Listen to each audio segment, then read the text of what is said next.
Hey, it's Mike. It's old Religion Dystopia. No one versus belief is just it's February the 20th, 2021, 4 p.m. Excuse me. And I got a frog in my throat. Anyways, um, so we're going to do some more reading in the book of Mathew. So, what's the update on my mom? So I still won't be. I'm still not be able to see my mom. So this satanic, demonic realm has just made things even worse. My mom's in the hospital with a tube up her nose to feed her. Apparently, she still can't talk. From last I heard. Apparently, hold on a second. Hello. Hey Sue, how's it going?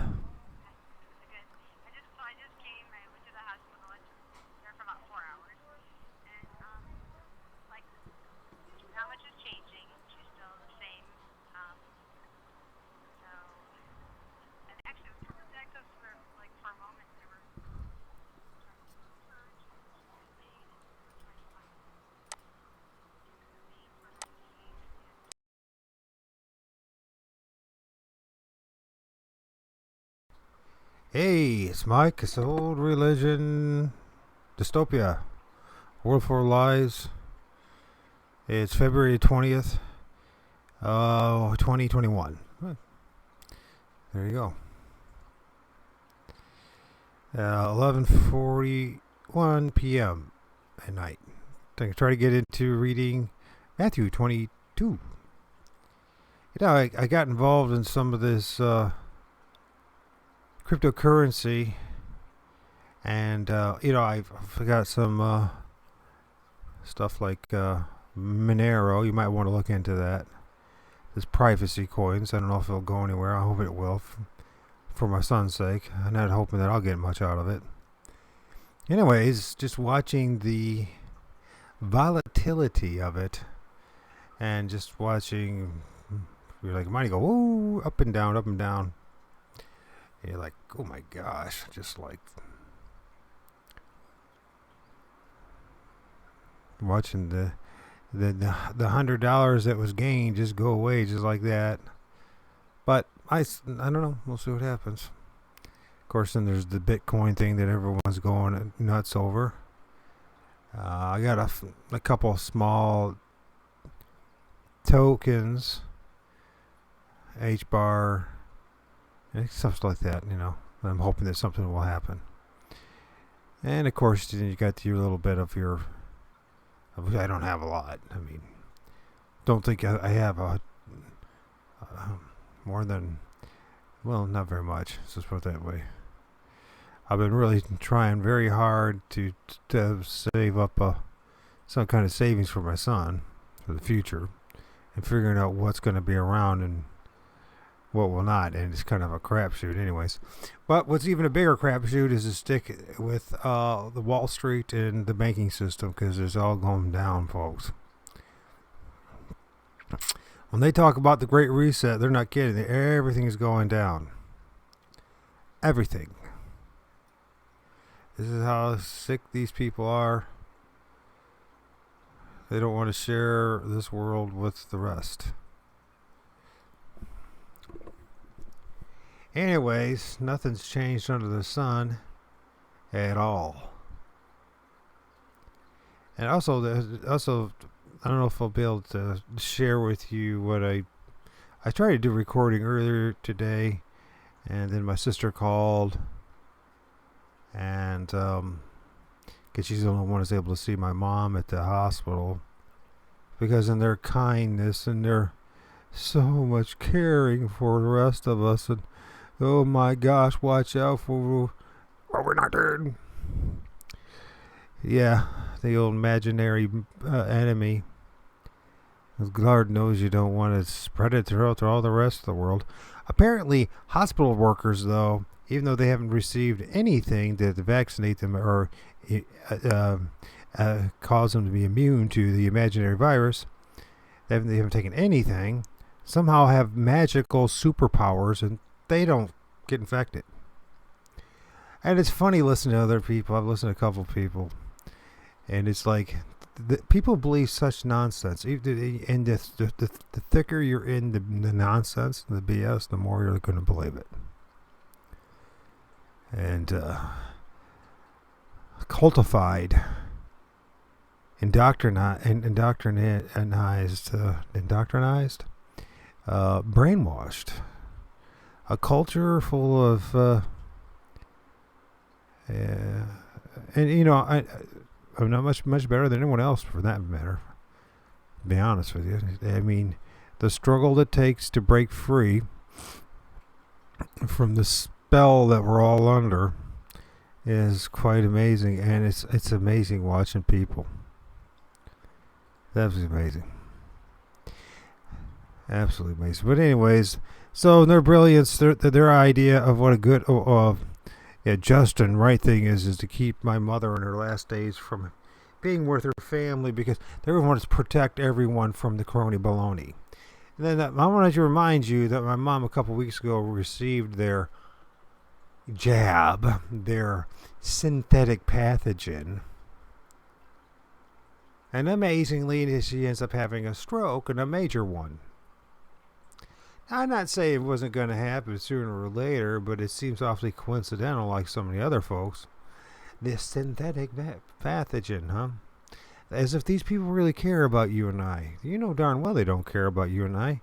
And they know that their system's about to crumble. And if you look at, the Babylonian Woe, the book, that I've said 1,000 times to 1,000 different people, and I wonder if even one person bothered to read the damn thing or listen to it. It makes it very clear how they use religion, mind control, along with the usury, the banking system, to control the masses. It always runs its course 1 or 2 generations, sometimes 3. And then it has to be, it cannot sustain itself. And then the military comes in, and then there's the purging, the social unrest, the wars and slavery, the removing of people here, there, and everywhere. And it's just sad to see it all. It doesn't have to be this way at all. But those that know and understand how things really happen and how things really go on in this world, they keep using the same old formula to enslave us all. And so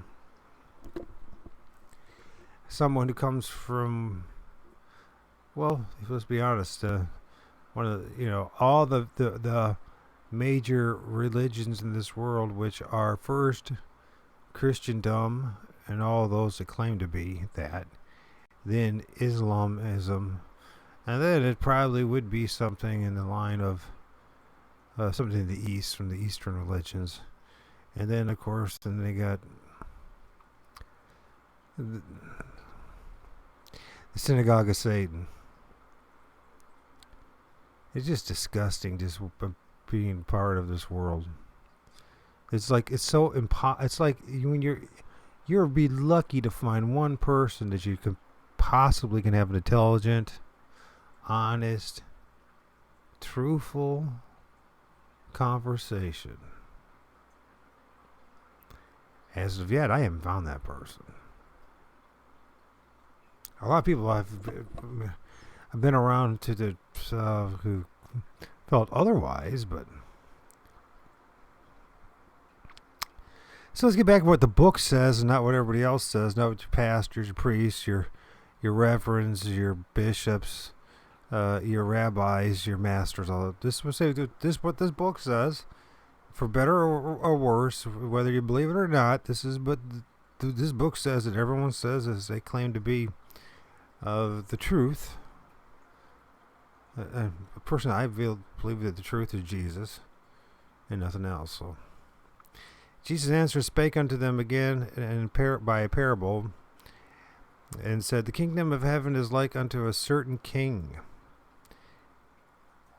which made a marriage for his son, and set forth his servants to call them that were bidden to a wedding, and they would not come. And again he sent forth other servants, saying, Tell them which are bidden,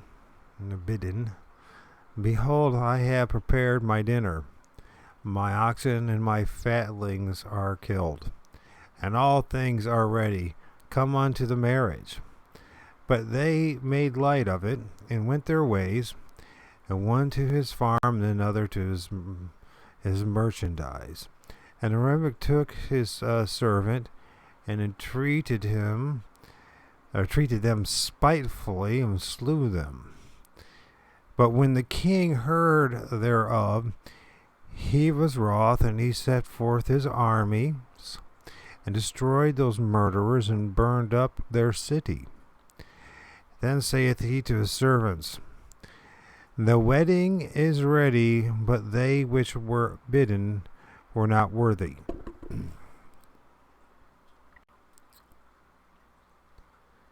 Go ye therefore into the highways, and as many as ye shall find, bid to the marriage. So those servants went out into the highways, and gathered together all as many as they found, both bad and good, and the wedding was furnished with guests. And when the king came in to see the guest, he saw there a man which had not on a wedding garment. And he said unto him, Friend, how camest thou in hither not having a wedding garment? And he was speechless. Then said the king to the servants, Bind him hand and foot, and take him away, and cast him into where? Outer darkness. Sounds like a lot of these people who are the children of Israel at that time, who rejected the true and living God, ended up cast into the outer darkness. Right? And there shall be weeping and gnashing, for many are called, few are chosen. Then went the Pharisees and took counsel how they might entangle him in his talk. Of course, he's talking about the Pharisees are going to be the ones that are, and the Sadducees and the scribes, and the vast majority of people who were or claimed to be members of Israel and the Israelites at that time, the Israelite nation, and they want to bring that hell back. Not to say that there hasn't been a whole bunch of hell since and in between, but if you think that having a theocratic, despotic dictatorship with a bunch of people that really blindly believe that, first of all, they're the only human beings and the rest are not, is a good idea, you're in deep trouble. Remember this, one of the reasons why this decentralization of the currency, this whole thing about cryptocurrency and trying to get out of the control of the banksters. Remember who the banksters are and where the usury comes from. The money changers, the ones that were their tables were turned over, we just read about in the previous chapter. And they're still here, and until we figure out a way to deal with them, which is, there has to be an absolute elimination. And I'm not talking about the person, I'm talking about the idea, the concept, this slavery of compound interest and usury, and the wickedness that it is. Fiat currency must be eliminated. It does not reward the hardworking, the producers. It only rewards the wicked. And it's interesting here in the selfish and the self-interest. And I got to tell you something when it comes to what's going to happen with the bubbles that we're going to experience and the massive crashes along with Bitcoin and etc. And I'm not some great expert when it comes to all this, except for one thing. I understand a little bit about human nature and the results of greed. And what we're going to see is that a lot of greedy SOBs, like Gene Simmons and that kind of thing, right? My financial advisor said get $300,000 of ADA coin, like it's just to run it up and then get all that money and then bail out. And you see, they're going to attempt to do this. Selfish people are going to attempt to do this, but they're creating this system, this cryptocurrency system, that in the end they will be the ones that will be burnt. Yeah, so they'll have a lot right up front, right? But because of their selfishness and because they want to become multimillionaires instead of really contributing to a better society, yeah, they're going to get what they want. I hope to God that those numbers to come back to haunt them, one way or the other, because it's incredibly selfish. They don't create businesses or work, then. They don't. And we can see also that comes through this whole thing. And I know you don't like to hear this, and I'm not a communist, and I'm not agreeing with any of that nonsense. I'm not agreeing with any of the systems that have been forced fed to us on a plastic spoon, whether it's what ism it is. I have to say, though, that there has to be a major reset in a lot of people's thinking. Because just imagine how much better the world would be, how much more beautiful the world would be if things were done the right way. Love thy neighbor as thyself. Remember what we've been reading about? Love God with your heart, mind, and strength. Now, if you were really if your creative energies and the principles of man's creative principles, at least, were in line with God, did you think that we would have the BS that we're going through, or at least as much of it? I'm not saying there's not always going to be evil people, and this ebb and flow of the evil people taking more and more of it. But you remember, this is their world. And after this is the lake of fire. Remember that.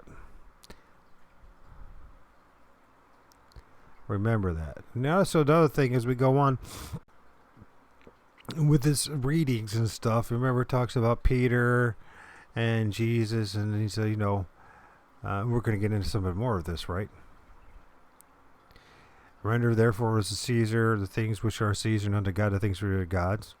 Who is the image of the description of this coin, right?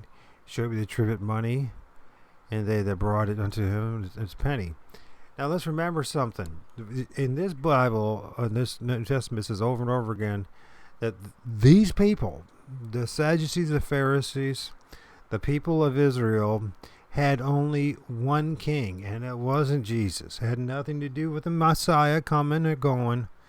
They made it very clear to their own God, who actually came to flesh to try to save them, that their king is Caesar.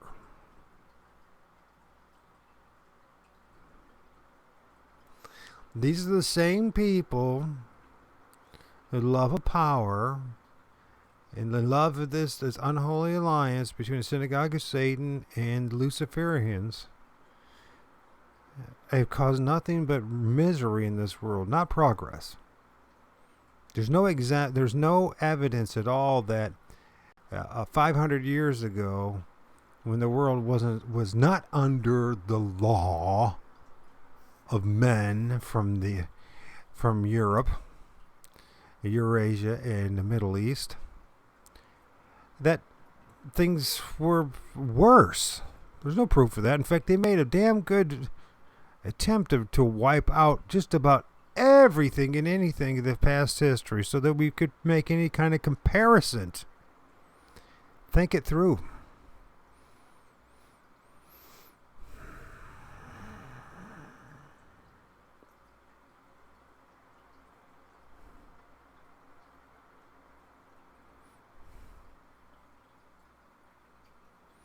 So they're going to cast him. They're going to cast all you people, all the other reject Yeshua, the Messiah, Jesus Christ, and our darkness, and you getting what you want. So this is what you want today. This is what you're going to get. It's a shithole, and you're going to get shit. And then you're going to get, what do they do with a shithole and all that, a bunch of crap, garbage? Well, they burn it up, right? And there shall be weeping and gnashing of teeth. And many are called, but few are chosen. Now, he's talking about who? He's talking about the people back then. He's not talking about you and I. And then went the Pharisees and took counsel how they might entangle who? Jesus in his talk. And they sent out unto him their disciples, which the Herodians, saying, Master, we know that thou art true, and teachest the way of God in truth, neither carest thou for any man, for thou regardest not the persons of men. Tell us therefore, what thinkest thou? Is it lawful to give tribute unto Caesar or not? But Jesus perceived their wickedness and said, Why tempt ye me, ye hypocrites? Ye actors, ye performers, ye liars?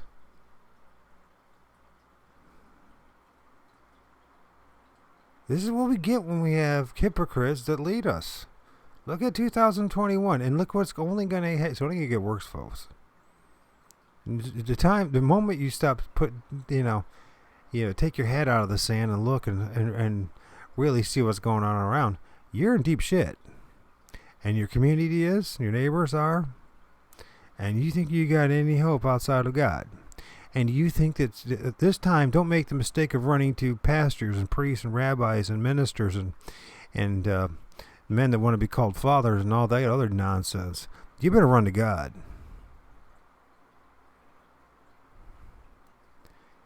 And you better have a bigger vision than this wasteland. Because that's the only thing. If you think I'm kidding, you just look at the Middle East, or you just, this, what everyone's fighting over in this supposed Holy Land and all that, and look at what a mess it is, what it would turn into a desertified wasteland. Oh, they're trying to bring it back. Like, you know what? It ain't coming back to life. It's only a short time. They know they ain't coming back to life. They know they can't revive Israel. They can't revive Jerusalem. They can't revive the whole Middle East.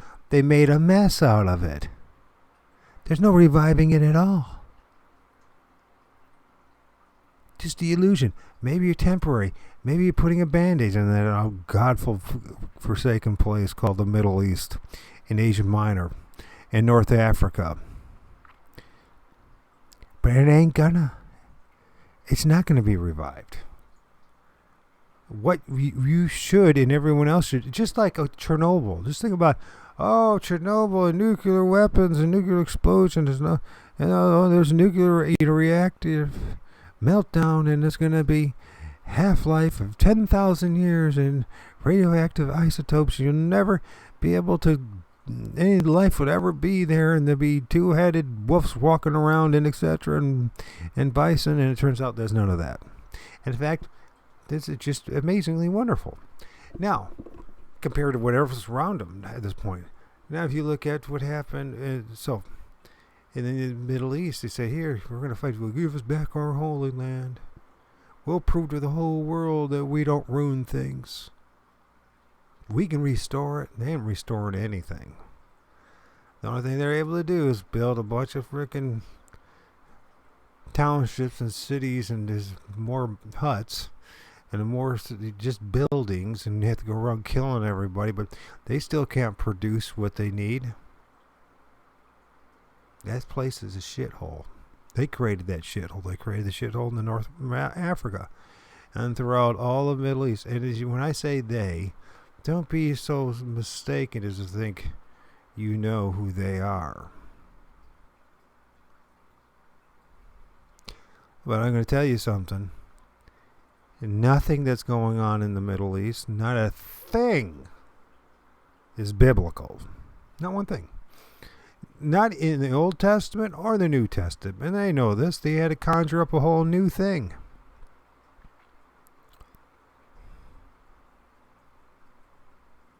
Somehow they had to legalize thievery and robbery and murder and exploitation and slavery to get to them to this point. And they're so accursed, you could see the slits in their eyes. They're not going anywhere, folks. You're not going anywhere.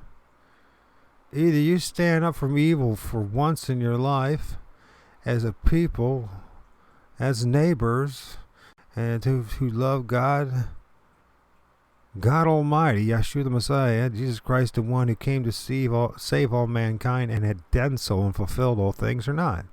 You want to play religion. You want to play in your little tribes, in your little groups, then go right ahead. You ain't getting anywhere and you're going nowhere.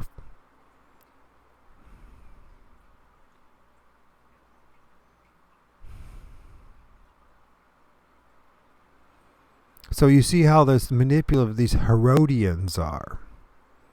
How good they are at lying and manipulating. We know that thou art true.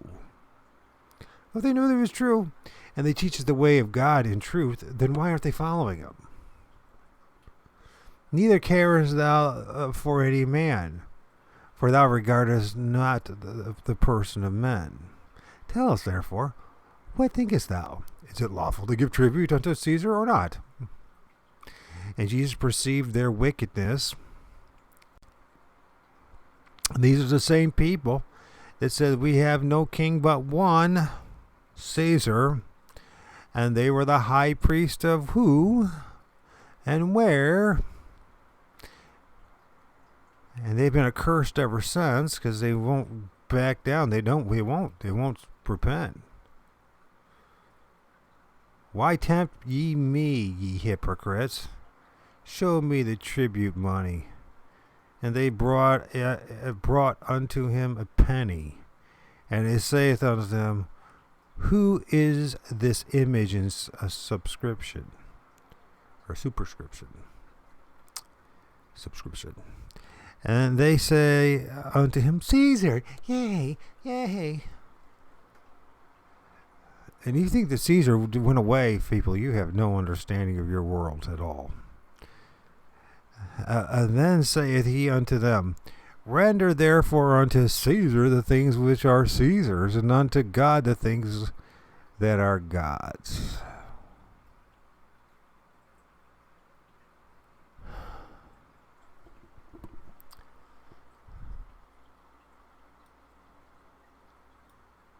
When they heard these words, they marveled and left and went their way and said, oh my gosh, how are we going to do about this guy? We can't seduce him with our money.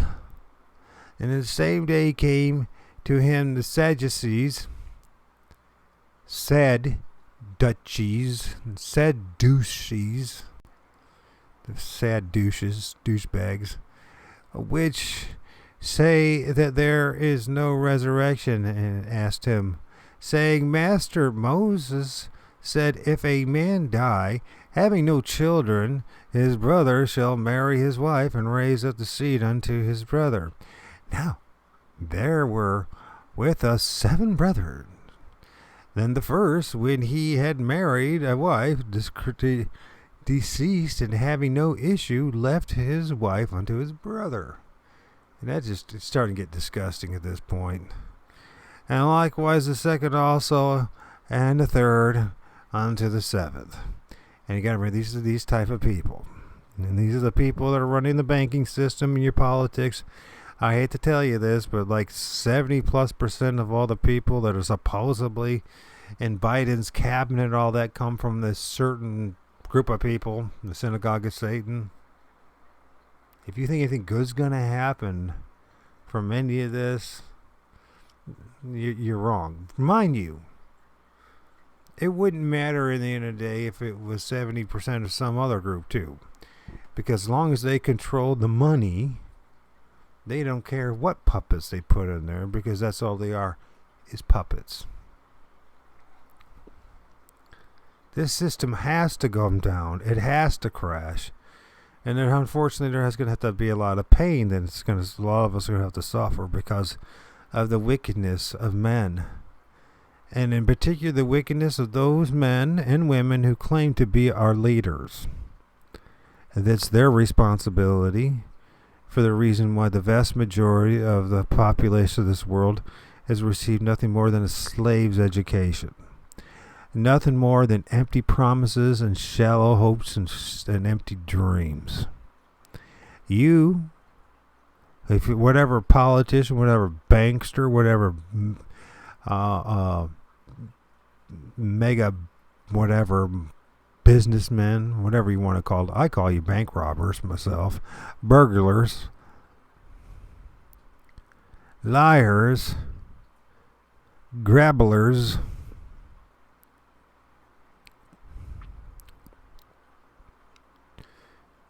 and this is the curse of you rejecting God.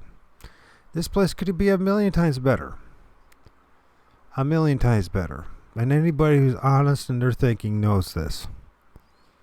Yeah, but there was no other way. Then what, you got anything better to do? Yeah. How about that? I don't even have to think that hard. I don't even have to try. He said, love God with all your heart, might, mind, and strength, and love your neighbor as yourself. Wow, what a novel idea, which I haven't seen much of, period. Playing church is not loving God. Ignoring your neighbors is not exactly loving them. At the same time, trying to control them and snitch on them is not loving them. How about, you show some civic responsibility and understand what's really going around you. Try to reach out to people one way or the other. Be willing to take the sacrifice, to have the sacrifice. And if it means you're isolated like me and all the others who try to tell the world the truth, and so be, at least you know you've done your best.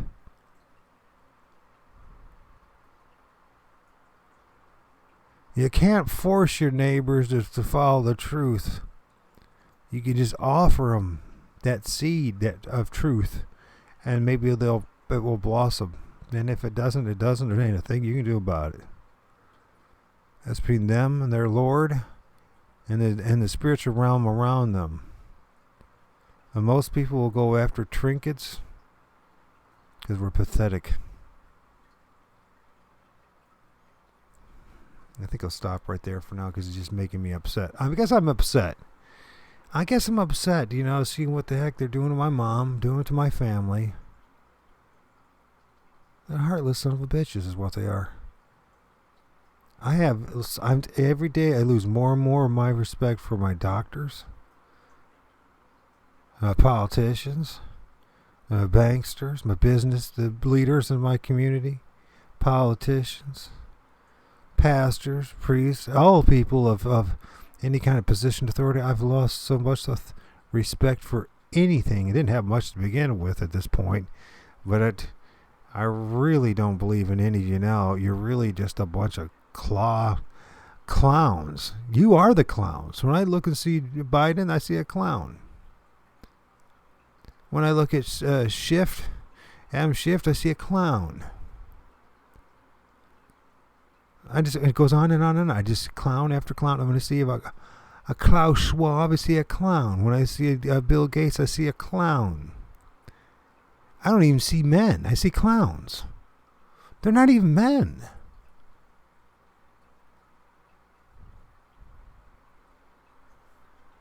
And just like Isaiah 14, you know what I mean? The people of Babylon, the great, they followed the old Lucifer, which, by the way, wasn't a fallen angel. He was a man. He was the emperor, the king of Babylon, a man. It's kind of like when you think about something like Bloom Turd. in New York, and he's like 5'1", and he's this little midget. And why is anybody listening to any other men listening to that little midget? 100 years ago, you wouldn't have done that. You gotta run him out. So you're not a man. You're not man enough to be a leader of men. Now there's no men. What the hell's wrong with everyone? It is spiritual. It's truly spiritual. Well, geez, probably sounds like Mike is such a hateful person. Maybe I am. Maybe at this point. Maybe not. Maybe you are. I'm going to try to get into this reading again. A lot of stuff. I just find this section of passages or verses to be disturbing. Anyways, when they heard these words, they marveled and left him and went their way. And the same day came to him the Sadducees, which say that there is no resurrection, and asked him, saying, Master, Moses said, if a man die having no children, his brother shall marry his wife and raise up a seed unto his brother.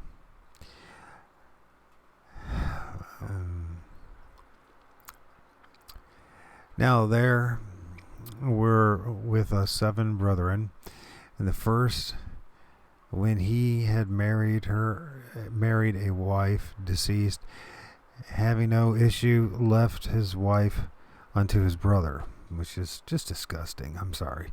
I know you could say it's tradition and that's how it was back then, and all the excuses you can make, it's just gross. And likewise the second also, and the third, and the 7th, and last the woman died also. Therefore in the resurrection, whose wife shall she be of the 7? For they all had her. And Jesus answered and said unto them, Ye do err, not knowing the Scriptures, nor the power of God. For in the resurrection they neither marry nor are given in marriage, but are all as angels of God in heaven. Which is interesting. Also, it totally contradicts what the Mormons have to say when they say they, be married for eternity and popping out babies. But as touching the resurrection of the dead, ye have not read that which was spoken unto you by God, saying, I am the God of Abraham, and the God of Isaac, and the God of Jacob. God is not a God of the dead, but of the living. When the multitude heard this, they were astonished at his doctrine. But when the Pharisees had heard that he had put the Sadducees to silence, they were gathered together. Then one of them, which was a lawyer, asked him a question, tempting him and saying, Master, which is the greater commandment in the law? Which is the greater commandment in the law? And Jesus said unto him, Thou shalt love the Lord thy God with all thy heart, with all thy soul, and with all thy mind. This is the first and the great commandment, and the second is like unto it, Thou shalt love thy neighbor as thyself. On these 2 commandments hang all the law and on the prophets. Not laws, law. And while the Pharisees were gathered together, Jesus asked them, saying, What think ye of Christ? Whose son is he? And they say unto him, The son of David. And they said unto them, How then doth David in spirit call him Lord, saying, Lord, the Lord said unto my Lord, Sit thou on my right hand, till I make thine enemies thy footstool. If David then call him Lord, how is he his son? No man was able to answer him a word, neither durst any man from that day forth ask him any more questions?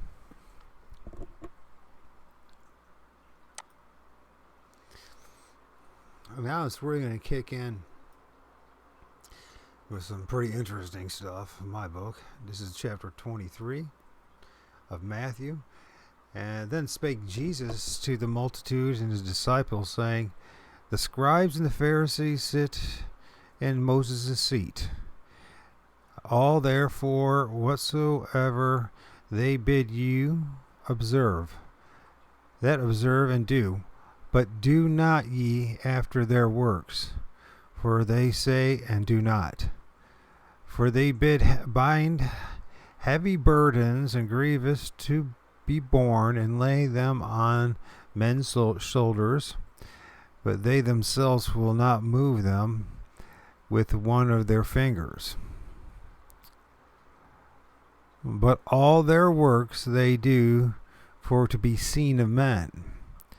They make broad their phylacteries, their fancy outfits, Pope, rabbis, and enlarge the borders of their garments, and love the uppermost rooms at feast, the chief seats of the synagogues. And I don't know why it always reminds me of John MacArthur, and him sitting there and acting like the king of the Baptist movement, with his inverted obelisk yoked around his neck pointing to his genitals. I find that amazing. I just can't understand anybody that calls himself a follower of Yeshua the Messiah can walk around with a tie. I just don't get it. And greeting in the markets, and to be called men of men, Rabbi, Rabbi. But be not ye called Rabbi, for one is your master, even Christ, and all ye are brethren. Call no man your father upon the earth, for your Father is which is in heaven. Neither be ye called masters, for one is your master, even Christ. So there's some pretty profound things being said there, and some very revealing things when it comes to those people who are exercise authority in the priestcraft that organized religion. They seem to do everything contrary to what God Almighty told them to do. Men being called rabbi, who they should not be. Men being called masters, which they should not be. And men being called fathers, which they know they should not be called. Yet they have this over and over and over again. And people can make all kind of arguments about literalism and taking it too seriously, but this is the words coming straight from who we claim to be our God. And if that is the case, then I guess maybe we ought to take that seriously. And if we did take that seriously, many of us would not fall into the snare and trap of organized religion, of this pyramidal structure of authoritative religion, where somehow we've lost sight of the fact it was about having a personal relationship with God. You're the temple, and that going into church and submitting yourself to elders in our day, and pastors, priests, bishops, reverends, rabbis, popes, imams, etc., gurus, is such a terrible idea. But we don't know any better. But now we can know better. This also will keep us from being led into such terrible things as what we're seeing right now with the new religion they're trying to push on everybody, which is scientism, in which you don't question the expert, even if they find out that the expert is not telling you the truth. Which is an insane prospect. And if they say trust the science, well, then present the science. But they don't want to present the science. They just want to tell you to trust the science. If you challenge the science and it falls flat on its face, then it isn't science. It is less than a theory. It is at best a fanciful belief system, at worst and most probable a lie. Here's another thing too. Expect to see a lot more sightings in the sky. And I think that there will be actually some that will be truly of the spiritual entities and that, because I filmed them myself. But I think for the most part, most of them will be drone technology. And they're going to unleash the crap out of it on us this year, along with everything else. This goes along with their phony baloney alien invasion thing. And it's nice you see why they've cut down drastically air traffic and all that, so they can prepare their scenarios without being observed. But already people are seeing things as far as holographs in different parts of the world, and drones are being, floating over cities and all that. And people make a mistake that drones are only, a foot or two big, maybe 3. They can be a hell of a lot bigger than that and still operate very similar as far as dexterity, hovering, and I mean, they got drones that are big. They got drones that are made up of multiple drones. We've seen the technology of drones in different events throughout the world in the past several years, as far as their light shows and everything else. So I wouldn't trust too much of what you see. Well, you can trust what you have to see. You just have to accept what you have to see, is that most of it is more man-made lies. Demonically inspired man-made lies.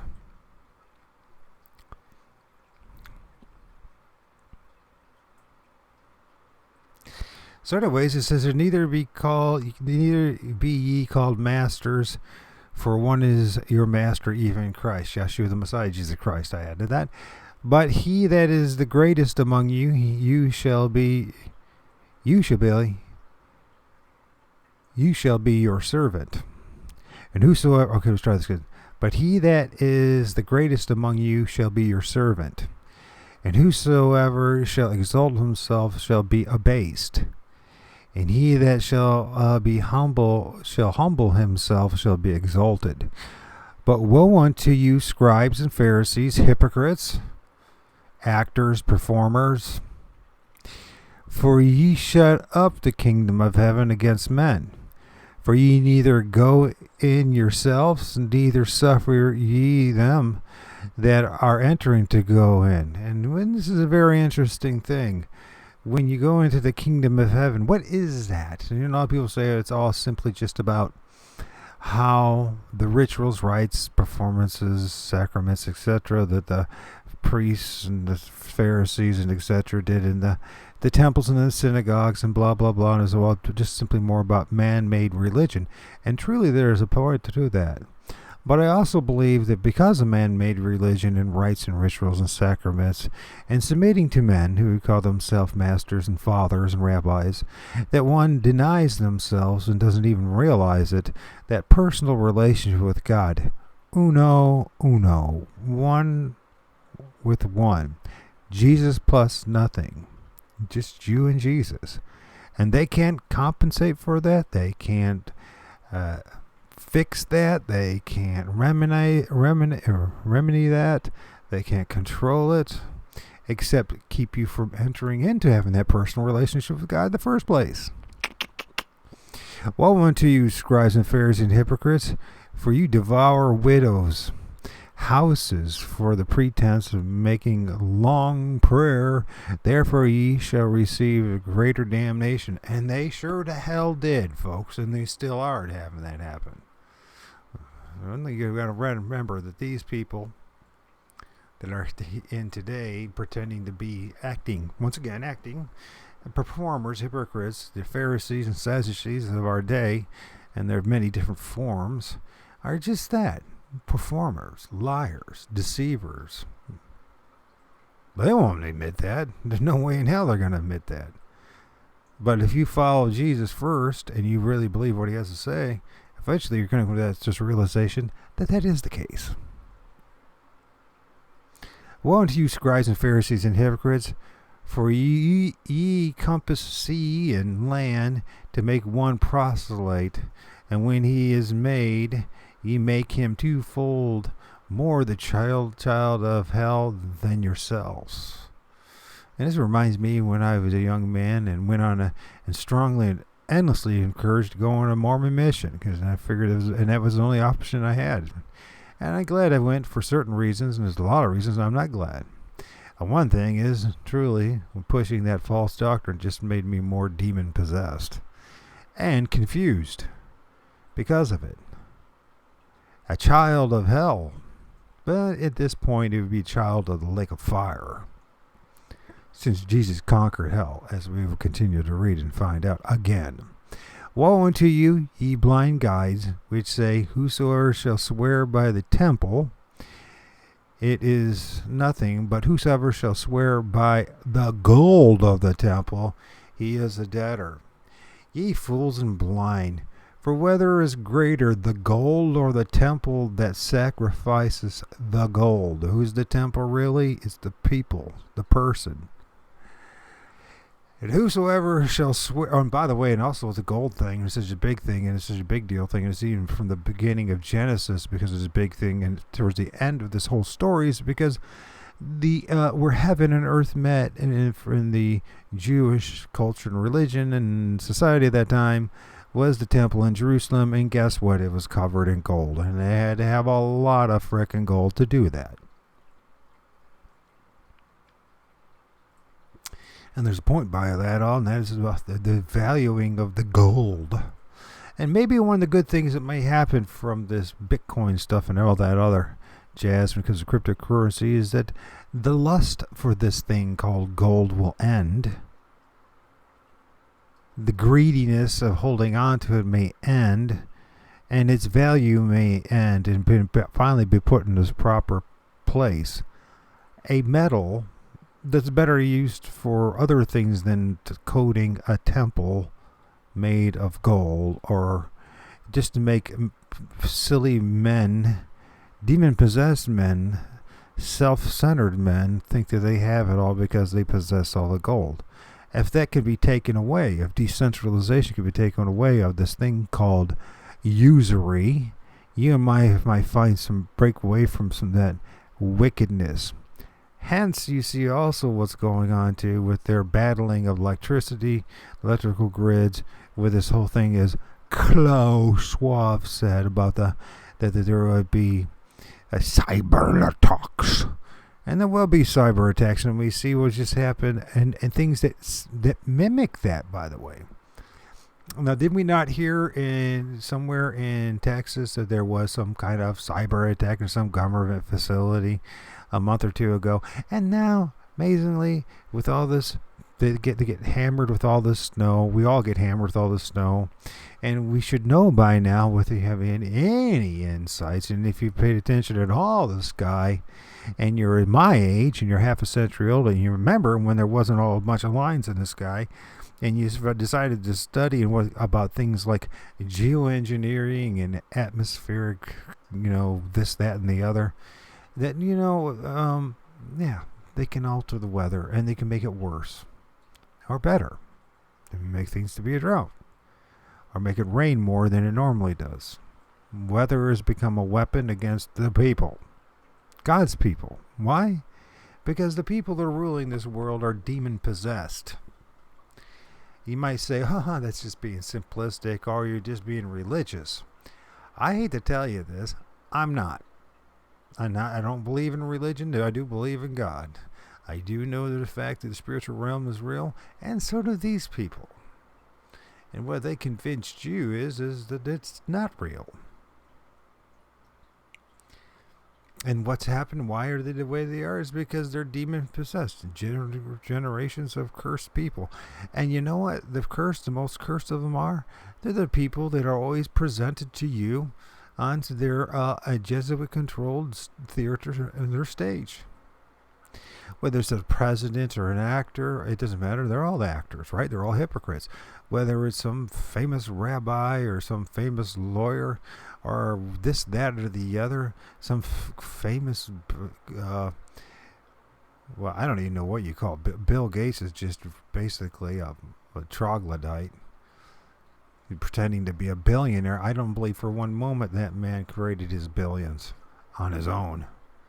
And I think they put that little troglodyte in front of everybody else because that guy likes to take it here, there, and everywhere.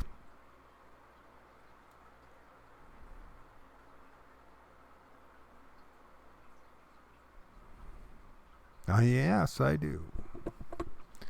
I don't see, and I have no admiration for any of these people. I think every single one of them, Fauci, Gates, Biden, Trump, everyone that I could possibly think of that's been in front of your face, whether a politician or anchor man or woman or the mass media, the mass propaganda to the Pope himself, I think they all need to be arrested.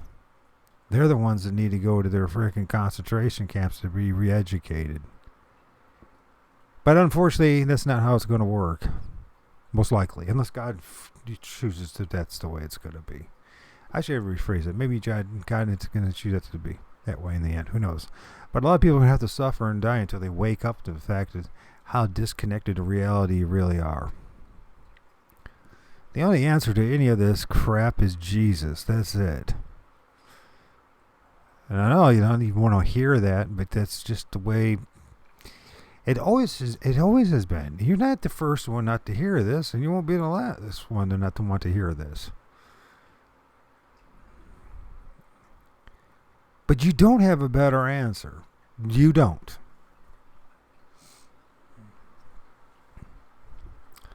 Because unless people could find a way to change the heart of a man, there cannot be any possible real lasting change in this world. And a lot of, there's people out there that think that the kingdom of heaven is supposed to come here on earth. Well, guess what? It is here already. It's you. You are the temple, and you can have that presence of the kingdom of God and give you comfort and peace in the midst of a freaking evil frickin' place. And you don't understand how significant that really is. And whosoever shall swear by the altar, it is nothing. But whoso sweareth by the gift that is upon it, he is guilty. Ye fools and blind. For whether is greater the gift or the altar that sacrificeth the gift? Whoso therefore shall swear by the altar sweareth by it, and by all things thereon. And whoso shall swear by the temple sweareth by it, and by him that dwelleth therein. You're the temple, folks. And he that shall swear by heaven sweareth by the throne of God, and by him that sitteth thereon. And who sits thereon at this point in our day and age? As we know, Yeshua the Messiah, Jesus Christ. I hate to disappoint you. That's already been done. There's no more him sitting on the right-hand side of God. And thank Heavenly Father, thank God Almighty, that isn't the case anymore. And he that shall swear by heaven sweareth by the throne of God, and by him that sitteth thereon. But woe unto you, scribes and Pharisees and hypocrites, you actors, you performers, for ye pay tithe of mint and anise and cumin, and have omitted the weightier matters of the law, judgment, mercy, and faith. These ought ye to have done, and not to leave the other undone. Ye blind guides, which strain at a net and swallow a camel. Oh my God, it just makes me think of the rabbis today and the Roman Catholic priests and the other clowns out there pretending to be priests and going through all their rites and rituals, and so they're making a real difference in the world. Oh, they are, but they don't realize they're making a negative difference in this world. Woe unto you, scribes and Pharisees and hypocrites, for ye make clean the outside of the cup and of the platter, but within ye are full of extortions and excesses. Give us your tithe. Give us your tithe. Give us your money. Give us your time. Give us your ear. Thou blind Pharisees, and cleanse first that which is within the cup and platter, that the outside of them may be clean also. So, here we go again with this whole rites and rituals and this whole idea of extortion and everybody. But first, when it comes to these cups and platters and, and extortion excesses like tithes and all that other kind of stuff, what good is any of that in the day if you don't really serve God and God's will? And look what has happened at this point. The churches and all the major religious leaders have submitted to this demonic infestation of lies, not fighting for their people, but fighting for the beast system itself that they claim that they're against. Woe unto you, scribes and Pharisees and hypocrites, for you are like unto the whitened sepulchres, which indeed appear beautiful outward, but are within full of dead men's bones and all uncleanness.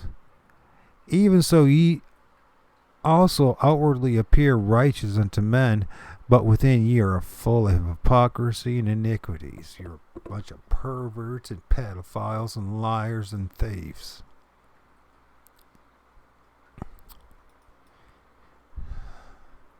Even so ye also outwardly appear righteous unto men, but within ye are full of hypocrisy and iniquity.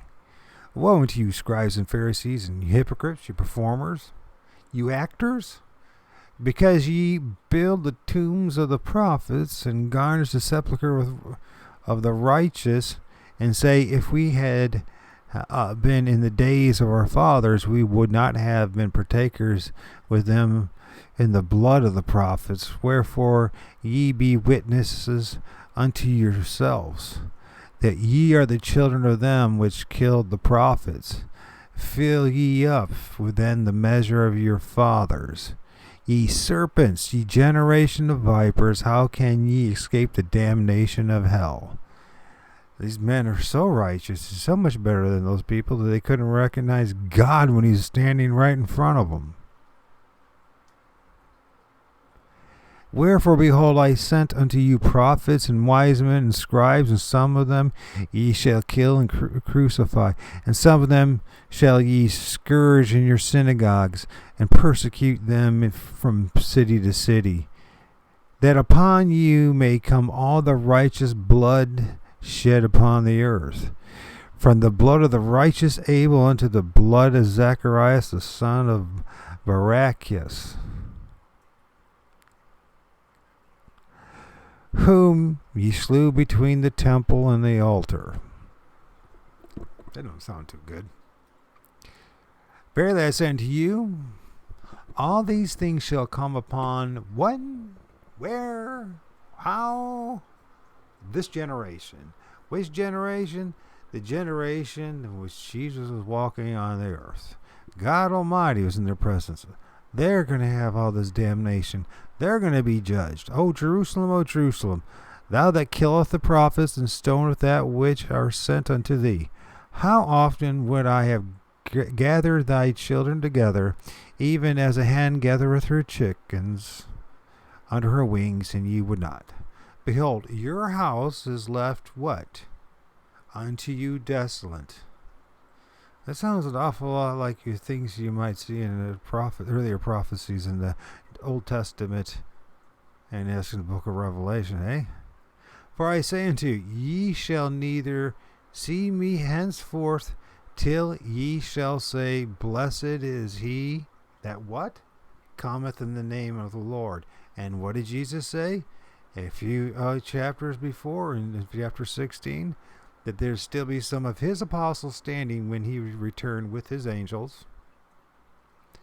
And he then said a few chapters before that, I believe it's 10 once again, although I can once again maybe getting that wrong, but we read it, and they can look back, and it says that they would not cover all of Israel, all the cities of Israel when he would come back. So now we're getting a very clear picture of what's going on. Now what's fascinating in all this is that there's nobody, for the vast majority of those who call themselves Christian leaders and claimers that they believe in this book, who will tell the people of God, what's going on. And all I can tell you, if they're not willing to tell you the truth of what's in this book, how the hell do you know they're going to tell you the truth about anything else? And here's the other thing. Why is it that we have such a hang-up of hearing what Jesus has to say? And why a hang-up that was contrary to what all the big shots that call themselves Christians say? Maybe there's a problem here. Maybe it's not God. Maybe it's us. Maybe it's not what's actually written in the book, but it's the fact that we will not accept what's written in the book because we don't want to deal with the consequences of accepting what's in the book. Because you know as well as I do what the implications are if you're a believer in Yeshua the Messiah. You're going to have to walk away from organized religion. And not only that, you're going to have to walk in this shitty, miserable place alone with God. And you're going to really start having to believe what it means to be the temple of God. I'm not just judging you. I mean, we all have to go through this. But the truth is the truth, folks. This book is about when Yeshua the Messiah, Jesus Christ, would fulfill all things. And he did it. If he didn't do it, then you have something to deal with. And I don't know how you could maintain possibly your faith in God and then the next breath deny what he has to say. And I don't want to hear it, and nobody else wants to hear yeah buts anymore. And nobody wants to hear you throwing a verse here and there and everywhere and acting like you're Mr. or Mrs. Big Shot and you know everything. The book says what it says. You don't like it? Lump it. Stop pretending to be what you're not. You're part of the big problem. You're a huge part of the problem. We're all a huge part of the problem. If we scale ourselves to be believers in Jesus and then we don't believe what he says, how can you say you're a believer in something or someone and don't believe what they say? Or what's been, how can you say you believe in this book and then you don't believe what it says? All the yeah bets in the world aren't going to change what it actually says. So you got to rationalize and work around it because you're following some futuristic, Jesuit-controlled Jewish nonsense, mysticism that it's going to happen in the future. They don't want you to know the truth. They don't want the fingers pointed back at them.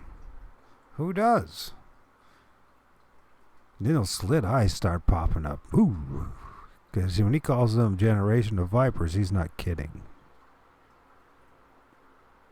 Those slit eyes do show up. The children of this world. The children of the lake of fire.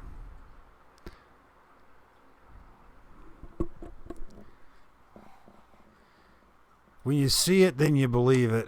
I can tell you that much. I don't expect you to believe what I have to say. I expect you to go find out if anything of what I said is true. If you care about the truth. Maybe we all are. Maybe we forgot what it means to believe in God. Yeshua, Lord God Almighty, I hope you're doing well today. I hope so, because this place sucks. Plus, I want to be around, hang out with you. Plus, I want to know what has a real healthy relationship and not a bunch of nonsense. So all praise and glory go to you, God.